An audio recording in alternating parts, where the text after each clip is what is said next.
The Queen Bee. Two king's sons once started to seek adventures and fell into a wild, reckless way of living and gave up all thoughts of going home again.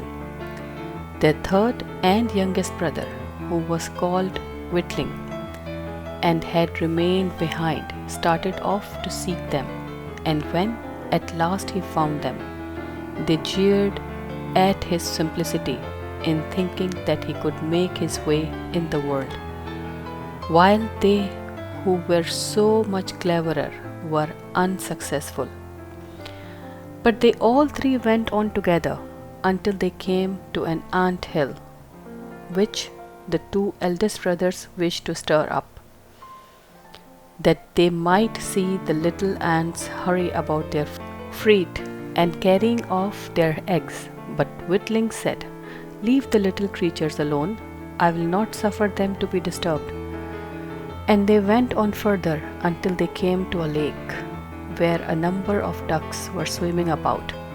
The two wanted to catch a couple and cook them, but Whitling not allowed it, and said, "Leave the creatures alone, I will not suffer them to be killed." And then they came to a bee's nest in a tree, and there was so much honey in it that it overflowed and ran down the trunk. The two eldest brothers then wanted to make a fire beneath the tree, that the bees might be stifled by smoke, and then they could get the honey. But Whitling prevented them, saying, "Leave the little creatures alone, I will not suffer them to be stifled." At last the three brothers came to a castle where there were in the stable many horses standing, all of stone, and the brothers went through all the rooms until they came to a door at the end secured with 3 locks. And in the middle of the door a small opening through which they could look into the room, and they saw a little grey-haired man sitting in the table. They called out to him once, twice, and he did not hear. But at the third time he woke up, undid the locks, and came out. Without speaking a word, he led them to a table loaded with all sorts of good things, and when they had eaten and drunk, he showed to each his bedchambers. The next morning the little grey man came to the eldest brother, and beckoning him, brought him to a table of stone on which were written 3 things directed by what means the castle could be delivered from its enchantment. The first thing was that in the wood under the moss lay the pearl belonging to the princess, 1,000 in number, and they were able to sort for and collect it. And if he who should undertake the task had not finished it by sunset, if but one pearl were missing, he must be turned to stone.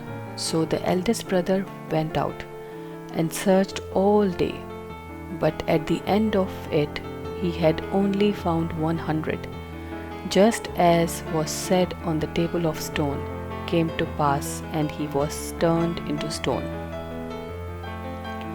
The second brother undertook the adventure next day, but it fared with him no better than the first. He found 200 pearls and was turned into stone. And so at last it was Whitling's turn, and he began to search in the moss. But it was a very tedious business to find the pearls, and he grew so out of heart that he sat down on a stone and began to weep. As he was sitting thus, up came the ant king with 5,000 ants, whose lives have been saved through Whitling's pity, and it was not very long before the little insects had collected all the pearls and put them in a heap. Now the second thing ordered by the table of stone was to get the key of the prince's sleeping chamber out of the lake. And when Whitling came to the lake, the ducks whose lives have saved came swimming and dived below and brought up the key from the bottom. The third thing that had to be done was the most difficult, and that was to choose out the youngest and loveliest of the three princesses. As they lay sleeping, all bore a perfect resemblance to each other, and only differed in this, that before they went to sleep, each one had eaten a different sweetmeat. The eldest a piece of sugar, the second a little syrup, and the third a spoonful of honey. Now the queen bee of those bees that Whittling had protected from the fire came at this moment, and trying the lips of all three, settled on those of the one that had eaten honey, and so it was the king's son knew which to choose. Then the spell was broken. Everyone awoke from stony sleep, and they took their right from again. And Whittling married the youngest and loveliest princess, and became king after her father's death. But his two brothers had to put up with the two other sisters.